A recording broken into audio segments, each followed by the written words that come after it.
Hello friends, welcome to expert opinion. और friends, इस video में हम डिस्कस करेंगे पर्यावरण अध्ययन। ये 2018 के प्रीवियस ईयर के क्वेश्चंस हैं। प्रीवियस ईयर क्वेश्चंस की जो सीरीज़ मैंने चलाई उसमें 2018 का पेपर डिस्कस किया है, जिसमें हमने मनोविज्ञान को डिस्कस किया, शिक्षा मनोविज्ञान, संस्कृत, हिंदी, और आज की वीडियो में हम डिस्कस करेंगे ईवीएस, जो आपके लिए हेल्पफुल रहेंगे। और फ्रेंड्स, प्रीवियस ईयर पेपर कोई भी एग्जाम के लिए बिल्कुल एक नींव का काम करते हैं, क्योंकि प्रीवियस ईयर से आपको पता लगता है कि क्वेश्चंस का पैटर्न क्या है, किस तरीके के क्वेश्चंस आते हैं, और आप अपनी तैयारी को एक अच्छी दिशा दे सकते हैं। तो चलिए स्टार्ट करते हैं। क्वेश्चन नंबर 121 है यहाँ पर, राजस्थान का राज्य पक्षी कौन सा है? ऑप्शंस हैं गोंडावर, मोर, गिद्ध, सारस। तो फ्रेंड्स, ये मोस्ट इंपॉर्टेंट क्वेश्चन है। राजकीय पक्षी हो, राजकीय जानवर हो, राजकीय पेड़ हो, यहाँ से क्वेश्चन 1 नंबर का 100% बनता है हर बार रीट में। तो राजस्थान का राज्य पक्षी अगर पूछा जाए तो गोंडावन आप लगाएंगे, ऑप्शन फर्स्ट यहाँ पर आपका सही हो जाता है। नेक्स्ट क्वेश्चन है आपके सामने, निम्न में से कौन सा सुमेलित है? तो इनमें से कौन सा सुमेलित है ये आपको बताना है, जो कि ऑप्शंस आपके सामने यहाँ पर हैं। इनमें से कौन सा सुमेलित है? ऑप्शंस हैं बॉम्बे नेचुरल हिस्ट्री सोसाइटी नई दिल्ली, वनस्पति भारतीय वनस्पति सर्वेक्षण कोलकाता, या भारतीय वन्यजीव संस्थान कोयम्बटूर, या राष्ट्रीय वनस्पति अनुसंधान संस्थान जोधपुर। कौन सा ऑप्शन इनमें से सही होगा, ये आपको बताना है। तो फ्रेंड्स, यहाँ राइट आंसर हो जाएगा ऑप्शन सेकंड, भारतीय वनस्पति सर्वेक्षण कोलकाता। सेकंड ऑप्शन यहाँ सही होता है, ठीक है। और बॉम्बे नेचुरल हिस्ट्री सोसाइटी की अगर बात करें तो ये मुंबई में है, और भारतीय वनस्पति सर्वेक्षण कोलकाता में है, और भारतीय वन्यजीव संस्थान जो आपको थर्ड ऑप्शन दिख रहा है ये देहरादून में है, और राष्ट्रीय वनस्पति अनुसंधान संस्थान ये कहाँ पर है? ये लखनऊ में है। तो यहाँ पर सेकंड ऑप्शन सही हो जाएगा, बाकी सारे गलत होंगे। यहाँ मुंबई होता तो ये सही हो जाता। आगे बढ़ते हैं नेक्स्ट क्वेश्चन की तरफ। नेक्स्ट क्वेश्चन है, निम्न में से कौन सा नवीनीकरणीय ऊर्जा का स्रोत नहीं है? ऑप्शंस हैं जीवाश्म ईंधन, जल विद्युत, पवन ऊर्जा, सौर ऊर्जा। तो नवीनीकरणीय ऊर्जा का जो स्रोत नहीं है वो आपको बताना है। ऑप्शंस को ध्यान से पढ़िए और राइट आंसर करिए। करेक्ट आंसर क्या होगा? यहाँ पर ध्यान से आंसर करेंगे। राइट आंसर होगा ऑप्शन फर्स्ट, जीवाश्म ईंधन। बाकी सभी नवीनीकरणीय ऊर्जा के स्रोत हैं, जबकि जीवाश्म ईंधन अनवीनीकरणीय ऊर्जा का स्रोत माना जाएगा, ठीक है। आगे बढ़ेंगे। नेक्स्ट क्वेश्चन है आपके सामने, पारितंत्र शब्द का गठन किसने किया? ऑप्शंस हैं हीकल, हमबोल्ट, टेंसले, ओडम। तो इस क्वेश्चन का आंसर बहुत लोगों को पता होगा, बहुत फेमस क्वेश्चन है, कई बार एग्जाम में पूछा गया, बार बार पूछा जाता है। तो इसका राइट आंसर होगा option third, Tansley. Next question की तरफ चलते हैं। अगला क्वेश्चन है, भारत का सर्वाधिक वर्षा वाला स्थान कौन सा है? ऑप्शंस हैं बंगलुरु, सेकंड ऑप्शन है मैसूर, थर्ड ऑप्शन श्रीनगर, और फोर्थ ऑप्शन है मानसराम। ये क्वेश्चन भी बहुत इंपॉर्टेंट है फ्रेंड्स। इतना लेवल हाई नहीं आता, आप ज़्यादा डरेंगे नहीं, और अपना बस सिलेबस कंप्लीट कीजिए और पूरे मन से तैयारी कीजिए। बहुत अच्छा स्कोर आप करेंगे और सिलेक्शन भी होगा आपका, क्योंकि बहुत कम लोग होते हैं जो मन लगाकर स्टडी कर पाते हैं या कंटिन्यूस स्टडी कर पाते हैं। तो आप स्मार्ट स्टडी कीजिए, कंटिन्यूटी रखिए, अपने मेहनत को बिल्कुल कम ना होने दें। हर एक सब्जेक्ट में आप बहुत अच्छे मार्क्स लेकर आएंगे और आपका सिलेक्शन भी होगा।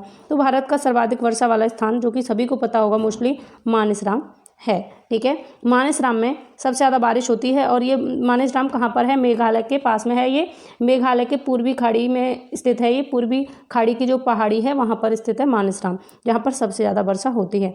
नेक्स्ट क्वेश्चन है, पर्यावरण के जैविक घटक के सम्मिलित हैं। पर्यावरण के जैविक घटक के सम्मिलित हैं। ऑप्शन है भूमि, वायु, पौधे, जल। तो इनमें आंसर क्या होगा? आंसर करिए भूमि, वायु, पौधे, जल। तो फ्रेंड्स, अगर जैविक घटक की हम बात करेंगे तो जैविक घटक में यहाँ पर पौधे सम्मिलित होंगे। ये बाकी के सारे किस्में हैं अजैविक घटक हैं, जबकि पौधे सजीव होते हैं, ये जैविक घटक में सम्मिलित हैं। नेक्स्ट क्वेश्चन है, मिनी माता रोग का संबंध निम्न में से किससे होता है? ऑप्शंस हैं सीडी प्रदूषण, ऑप्शन सेकंड है CO2 प्रदूषण, ऑप्शन थर्ड है HG प्रदूषण, और ऑप्शन फोर्थ है इनमें से कोई नहीं। मिनी माता रोग का संबंध किससे माना जाता है? तो गाइज, यहाँ पर राइट आंसर हो जाएगा ऑप्शन थर्ड, HG प्रदूषण से मिनी माता रोग का संबंध होता है, क्योंकि पारे की जब अधिकता बढ़ जाती है तो मिनी माता रोग हो जाता है। और फ्रेंड्स, इस रोग में हमारी जो आंतें होती हैं, यानी हमारा जो तंत्रिका तंत्र है वो काम करना कम कर देता है। तंत्रिका तंत्र को ये प्रभावित करता है मिनी माता रोग, और इसको 1956 में जापान में मिनी माता शहर में देखा गया था, और इसीलिए इसका नाम मिनी माता पड़ा।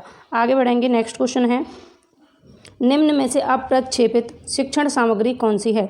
ऑप्शन फर्स्ट है film strip, option second chart, option third चित्र विस्तारक यंत्र, और ऑप्शन फोर्थ है स्लाइड। राइट आंसर करेंगे अप्रक्षेपित शिक्षण सामग्री। तो गाइस देखिए, यहाँ पर फिल्म स्ट्रिप जो है ये अप्रक्षेपित सामग्री नहीं है, प्रक्षेपित सामग्री है।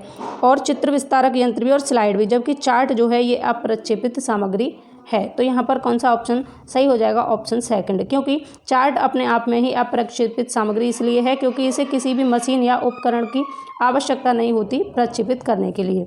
नेक्स्ट क्वेश्चन की तरफ बढ़ेंगे। अगला क्वेश्चन है, निम्नलिखित में से कौन सी गतिविधि पर्यावरण संरक्षण से संबंधित नहीं है? ऑप्शन फर्स्ट है वनोन्मूलन, ऑप्शन सेकंड प्राकृतिक संसाधनों का संरक्षण, ऑप्शन थर्ड है बृहद पौधारोपण और ऑप्शन फोर्थ है जलाशयों की सफाई। आंसर करिए इसका। पर्यावरण संरक्षण से जो संबंधित नहीं है। तो फ्रेंड्स अगर वनोन्मूलन की बात करें तो यहाँ पर यही ऑप्शन सही हो जाएगा। ऑप्शन फर्स्ट वनोन्मूलन जो है ये ऑप्शन सही होगा क्योंकि नहीं पूछा है। जबकि प्राकृतिक संसाधनों का संरक्षण पर्यावरण संरक्षण से संबंधित है, बृहद पौधारोपण लगाना भी है और जलाशयों की सफाई करना भी है, जबकि वनों का उन्मूलन करना यहाँ पर पर्यावरण संरक्षण से संबंधित नहीं है। इसके लिए सही ऑप्शन होगा। अगला क्वेश्चन है, पर्यावरण शिक्षा में सामूहिक चर्चा से संबंधित शिक्षण विधि कौन सी है? ऑप्शंस हैं निर्वाह, भूमिका निर्वाह, ऑप्शन सेकंड व्याख्यान, ऑप्शन थर्ड वर्णन और ऑप्शन फोर्थ है विचार गोष्ठी। तो गाइस सामूहिक चर्चा से संबंधित शिक्षण विधि होगी विचार गोष्ठी। ऑप्शन डी यहाँ पर बिल्कुल करेक्ट होगा। ये क्वेश्चन ऐसे हैं जिनको देखते ही आपको आंसर आ जाना चाहिए, इसलिए इनमें हम ज़्यादा टाइम नहीं लगाएंगे। तो चलिए आगे बढ़ते हैं अगले क्वेश्चन की तरफ। नेक्स्ट क्वेश्चन है, सतत एवं व्यापक मूल्यांकन यानी कि CCE का मुख्य उद्देश्य है। ऑप्शन फर्स्ट है विद्यालय में उपस्थिति के समय बालक के प्रत्येक पहलू का मूल्यांकन करना, ऑप्शन सेकंड है विद्यालय में उपस्थिति के समय बालक की रुचि का मूल्यांकन करना, ऑप्शन थर्ड है विद्यालय में उपस्थिति के समय बालक के ज्ञान एवं बोध का मूल्यांकन करना और ऑप्शन फोर्थ है विद्यालय में उपस्थिति के समय बालकों के कौशलों का मूल्यांकन करना। तो CCE यानी सतत और व्यापक मूल्यांकन का क्या अर्थ है?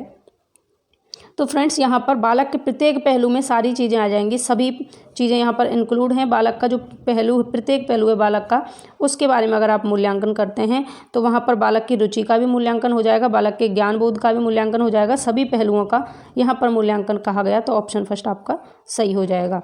अगला क्वेश्चन है नेक्स्ट 32, IEEP का पूर्ण रूप है। Option international environmental education project, next option है international environmental education programme, third option है इंडियन एनवायरमेंटल एजुकेशन प्रोग्राम और फोर्थ है इंडियन एनवायरमेंटल एजुकेशन प्रोग्राम।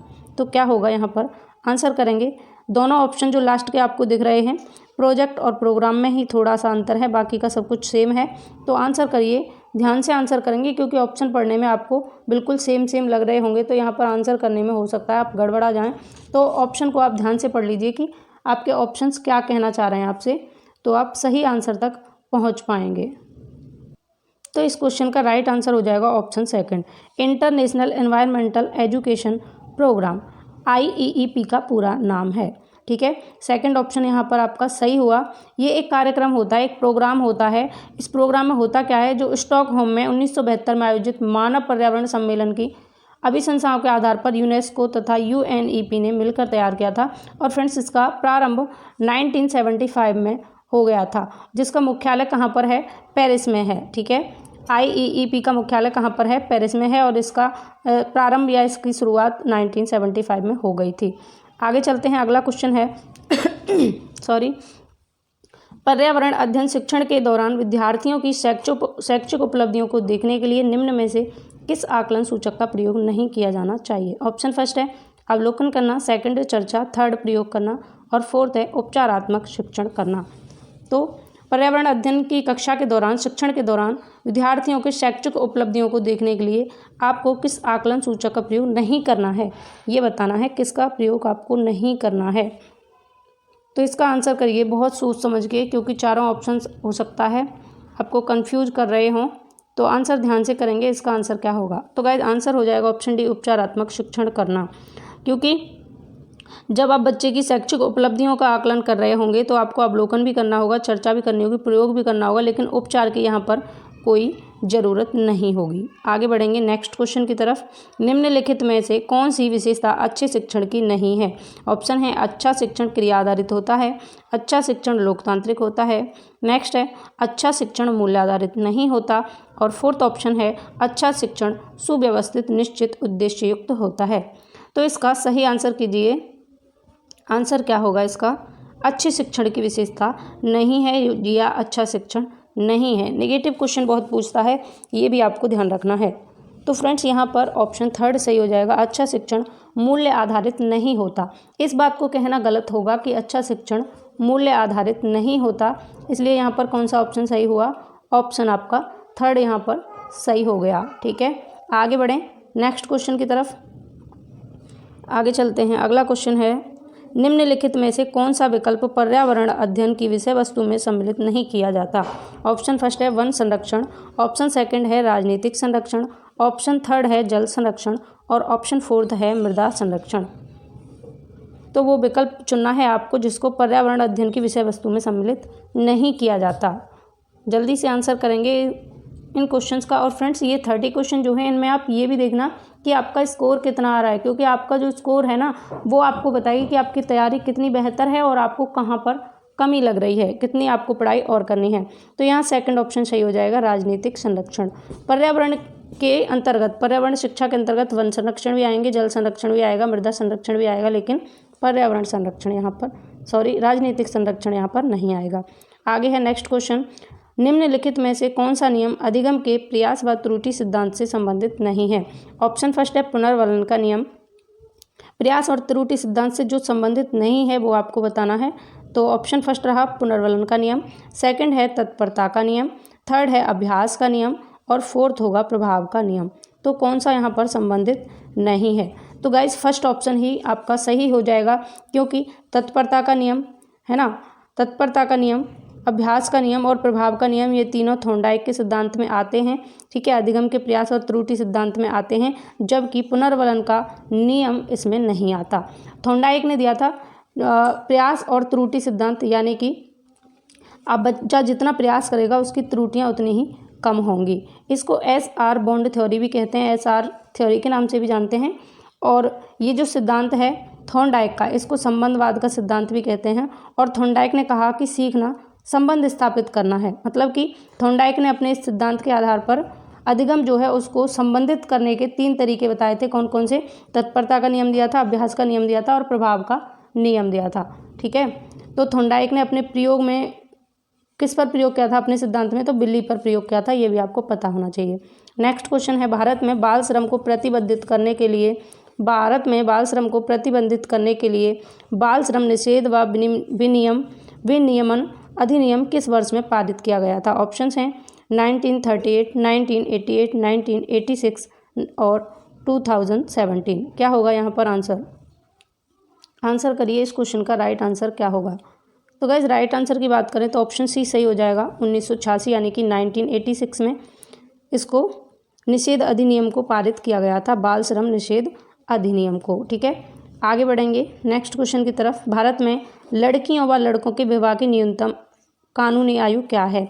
अब देखिए, जैसे मैंने आपको बताया था जब हम बाल विवाह को पढ़ रहे थे तो उस दौरान मैंने आपको बताया था कि क्वेश्चन आपसे किस तरीके से पूछ रहा है उसी तरीके से आपको आंसर भी करना है। यहाँ पर 18 और 21 ऑप्शन में दे देगा आपको, 18 और 21, 21 और 18 दे देगा और 18 और 21 दे देगा। दोनों ही बातें सही हैं, लेकिन आपका क्वेश्चन क्या कहना चाह रहा है? क्वेश्चन कह रहा लड़कियों और लड़कों की, तो पहले हमें लड़कियों की देखनी होगी। किसकी? लड़कियों की कितनी? 18 और लड़कों की 21। तो हमारा सेकंड ऑप्शन यहाँ पर करेक्ट हो जाएगा। ठीक है, आगे बढ़ते हैं नेक्स्ट क्वेश्चन की तरफ। अगला क्वेश्चन है, राजस्थान की वस्त्र नगरी का नाम क्या है? ऑप्शन है Udaipur, Ajmer, Sikar, Bhilwara. Most important question और वेरी इजी क्वेश्चन। तो इस क्वेश्चन का राइट आंसर हो जाएगा option number D. Correct answer हुआ भीलवाड़ा। भीलवाड़ा को राजस्थान की वस्त्र नगरी के नाम से जाना जाता है। और फ्रेंड्स, राजस्थान में भीलवाड़ा में सबसे ज़्यादा किस तरीके के कपड़े मिलते हैं? तो सबसे ज़्यादा सूती और सिंथेटिक पावर लूम्स के कपड़े मिलते हैं। और इन वस्त्रों पर, ये जो वस्त्र हैं जिन पर तैयार किए जाते हैं, यहाँ पर भीलवाड़ा में सबसे ज़्यादा वस्त्र तैयार किए जाते हैं राजस्थान में, इसलिए इसको वस्त्र नगरी के नाम से जाना जाता है। आगे बढ़ेंगे नेक्स्ट क्वेश्चन है, नशीली दवाओं की लत को नियंत्रित करने हेतु आमतौर पर प्रयुक्त की जाने वाली औषधि का नाम क्या है? तो फ्रेंड्स ऑप्शंस हैं फॉलिक अम्ल, कोकीन, एस्कॉर्बिन अम्ल, पैथिडीन। आंसर करेंगे इस क्वेश्चन का। इस क्वेश्चन के बारे में मैंने तब भी बताया था जब हमने धूम्रपान निषेध के बारे में पढ़ा था, दुर्व्यसन, इस सब के बारे में जब हमने डिस्कस किया था ABS में, तो मैंने बताया था आपको कि दवा कौन सी दवा होगी जो मतलब कि नियंत्रित करेगी नशीली दवाओं की लत को, या फिर किसी को कोई ड्रग्स लेने की या धूम्रपान करने की लत लग जाती है तो उसको नियंत्रित करने के लिए कौन सी दवा होती है, वो औषधि होती है पैथिडीन। पैथिडीन नामक औषधि होती है जिससे कि आप कंट्रोल कर सकते हैं नशीली दवाओं की लत को। ठीक है, तो यहाँ पर कौन सा ऑप्शन सही हो जाएगा, ऑप्शन नंबर डी यहाँ पर करेक्ट हो जाएगा। नेक्स्ट क्वेश्चन है, निम्नलिखित में से कौन सा 100% खुले में शौच मुक्त राज्य है। तो फ्रेंड्स ऑप्शंस हैं आंध्र प्रदेश, असम, केरल, तमिलनाडु। तो इस क्वेश्चन का आंसर करिए कौन सा होगा। वैसे आप अगर थोड़ा सा भी कॉमन सेंस लगाएंगे तो भी इस क्वेश्चन का आंसर आप सही कर देंगे। तो यहाँ पर करेक्ट आंसर हो जाएगा option C, Kerala.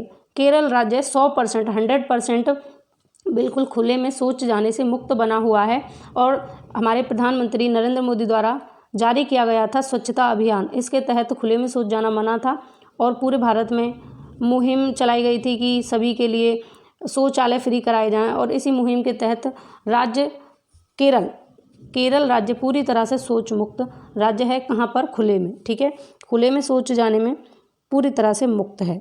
Next question है अगला, राजस्थान के राज्यसभा सांसदों की कुल संख्या कितनी है। तो यहाँ आंसर करना है आपको, राजस्थान के राज्यसभा सांसदों की कुल संख्या कितनी है। ऑप्शंस हैं 10 है, 25 है, 35 है या 20 है। तो फ्रेंड्स यहाँ पर राज्यसभा के सांसदों की कुल संख्या होती है राजस्थान में 10। तो ऑप्शन यहाँ फर्स्ट आपका सही हो जाता है। नेक्स्ट क्वेश्चन है, नाइलॉन का आविष्कार किसने किया। Option first Melvin Calvin, option second Wallace Carothers, option third Robin Hill और ऑप्शन फोर्थ है पीटर मिशेल। नाइलॉन के आविष्कार के बारे में बताना है। ऑप्शन सेकंड सही हो जाएगा, वालेस कैरोथर्स। ठीक है, आगे बढ़ते हैं नेक्स्ट क्वेश्चन की तरफ। 44 है 144, निम्नलिखित में से कौन सा राजस्थान से संबंधित नहीं है। ऑप्शन है वैणेश्वर मेला, पुष्कर मेला, खेजड़ली मेला या माघ मेला। तो फ्रेंड्स देखिए, खेजड़ी एक पेड़ है, यानी कि खेजड़ी का पेड़ है, उसको खेजड़ली मेला भी कहते हैं, और पुष्कर मेला, ये दोनों इंपॉर्टेंट है, बहुत इंपॉर्टेंट है, दोनों ही फेमस मेले हैं। और वैणेश्वर मेला भी राजस्थान में ही लगता है। तो माघ मेला जो है फोर्थ ऑप्शन में, ये आपका गलत हो जाएगा। माघ मेला राजस्थान में नहीं लगता। वैणेश्वर मेला कहाँ पर लगता है, ये जो वैणेश्वर मेला है ये नेवटपुरा में लगता है, डूंगरपुर में। और ये जो पुष्कर मेला है ये अजमेर में लगता है, बहुत इंपॉर्टेंट है। और कई बार सीधा सीधा भी पूछ लिया जाता है कि पुष्कर मेला कहाँ लगता है, तो आपको ध्यान रखना है अजमेर में लगता है ये। ठीक है, कहाँ पर, अजमेर में। खेजड़ली मेला कहाँ लगता है, ये जोधपुर में लगता है। और माघ मेला ये हिंदुओं का त्यौहार है और ये हर साल इलाहाबाद में यानी उत्तर प्रदेश में मनाया जाता है, माघ के महीने में माघ मेला। तो ये यहाँ पर गलत है, इसलिए यहाँ पर ये सही हो जाएगा ऑप्शन फोर्थ, इसीलिए सही हो जाएगा क्योंकि ये गलत है और वही आपसे पूछा है। आगे बढ़ते हैं और अगले क्वेश्चन की तरफ। क्वेश्चन है, भारत में प्रथम यात्री रेलगाड़ी की शुरुआत कब हुई। ऑप्शन फर्स्ट है आपके सामने 1920, ऑप्शन सेकंड है 1856, ऑप्शन थर्ड है 1853 और ऑप्शन फोर्थ है 1959। करेक्ट आंसर क्या होगा यहाँ पर, 1920 होगा, 1856 होगा या 1853 होगा या 1959 होगा। करेक्ट आंसर की अगर बात करें तो ऑप्शन सी यहाँ पर करेक्ट हो जाएगा। ऑप्शन सी करेक्ट होगा यहाँ पर। 1853 1853 में भारत में प्रथम यात्री रेलगाड़ी की शुरुआत की गई थी। ठीक है, और किसके टाइम में की गई थी, अगर आपसे ये पूछ लिया जाए कि जब 1853 में भारत में प्रथम रेलगाड़ी चलाई गई थी तब कौन था गवर्नर जनरल, तो उसके बारे में भी मैं आपको बता दूं, ये डलहौजी के टाइम पर चलाई गई थी। और फ्रेंड्स ये है भाप के इंजन व 14 डिब्बों वाली एक रेलगाड़ी थी जो कितने किलोमीटर दूरी पर चली थी, ये 35 किलोमीटर दूरी पर चली थी।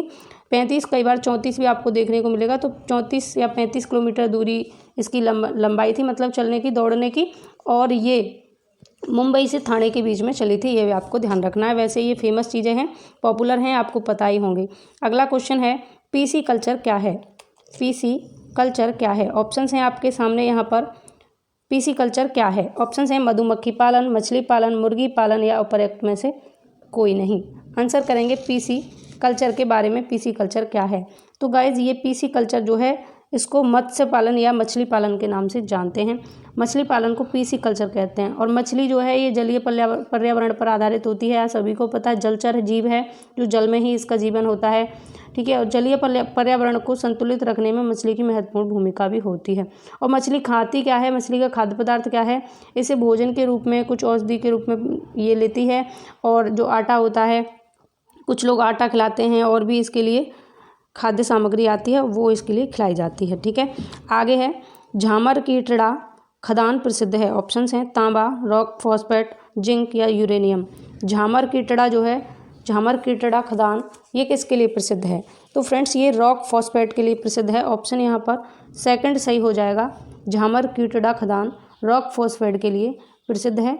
आगे बढ़ेंगे, नेक्स्ट क्वेश्चन है हमारा, निम्नलिखित में से कौन सा रोग संक्रामक है? संक्रामक रोग आपको बताना है। ऑप्शंस हैं मधुमेह, हृदयघात, उच्च रक्तचाप या डिप्थीरिया। तो फ्रेंड्स यहाँ राइट आंसर हो जाएगा ऑप्शन फोर्थ, डिप्थीरिया। रोग संक्रामक कौन सा है यहाँ पर? डिप्थीरिया है, जबकि मधुमेह संक्रामक रोग नहीं है, हृदयघात भी नहीं है, उच्च रक्तचाप भी नहीं है। तो ऑप्शन यहाँ फोर्थ ही बचा, यही आपका सही हो जाएगा। Next and second last question है, निम्नलिखित में से कौन सा परीक्षण HIV से प्रत्यक्ष संबंधित है? ऑप्शंस हैं विडाल, सेकंड ऑप्शन है MP और थर्ड है ESR और फोर्थ है एलिशा। आंसर करिए, कौन सा परीक्षण HIV से प्रत्यक्ष संबंधित है? HIV से कौन सा परीक्षण संबंधित है? राइट आंसर होगा ऑप्शन फोर्थ, एलिशा परीक्षण। एलिशा परीक्षण जो है ये HIV से संबंधित है प्रत्यक्ष रूप से। ठीक है, तो यहाँ पर कौन सा ऑप्शन सही हुआ? ऑप्शन फोर्थ आपका यहाँ पर सही हुआ, एलिशा। ठीक, और फ्रेंड्स HIV जो है इसकी फुल फॉर्म भी आपको पता होनी चाहिए। HIV की यहाँ बात हुई है HIV। HIV human immuno deficiency virus होता है। और फ्रेंड्स ये एड्स का एक विषाणु होता है। एड्स रोग जो है असुरक्षित यौन संबंधों या रक्त मतलब ट्रांसफ़र करने से, दो चीज़ों से फैलता है। ये तो एक होता है ब्लड से फैलता है, यानी ब्लड ट्रांसफ़र होगा। अगर किसी के एड्स है और उसका ब्लड किसी दूसरे व्यक्ति में ट्रांसफ़र किया जाएगा, दूसरे को दिया जाएगा, तो उसको एड्स हो सकता है। ठीक है, तो ब्लड से फैलेगा ये। और दूसरा सेक्सुअल रिलेशनशिप बनाने से फैलता है। और लास्ट क्वेश्चन है आज का, भारत में पल्स पोलियो टीकाकरण कार्यक्रम कब आरंभ किया गया? ऑप्शंस हैं 1985, 2005, 1995, 1990। तो क्या होगा यहाँ पर राइट आंसर? इस क्वेश्चन का राइट आंसर क्या होगा? पल्स पोलियो टीकाकरण कार्यक्रम। तो इसका राइट आंसर होगा ऑप्शन थर्ड, 1995। भारत में पल्स पोलियो टीकाकरण कार्यक्रम की शुरुआत, ये प्रोग्राम चला गया 1995 में। तो इस क्वेश्चन का यहाँ थर्ड ऑप्शन सही हो जाता है। तो फ्रेंड्स ये थे आज के आपके 30 क्वेश्चन, और आउट ऑफ 30 आप कितने सही कर ले गए, कितना स्कोर हुआ, आपको आइडिया लगा होगा। अगर वीडियो पसंद आई हो, हेल्पफुल लगी हो, तो लाइक शेयर करना, और चैनल फर्स्ट टाइम विजिट कर रहे हैं तो सब्सक्राइब कर लेना और नोटिफिकेशन आइकन को भी प्रेस कर लेना। Thanks for visit my channel and thanks for watching the video. Take care, bye bye.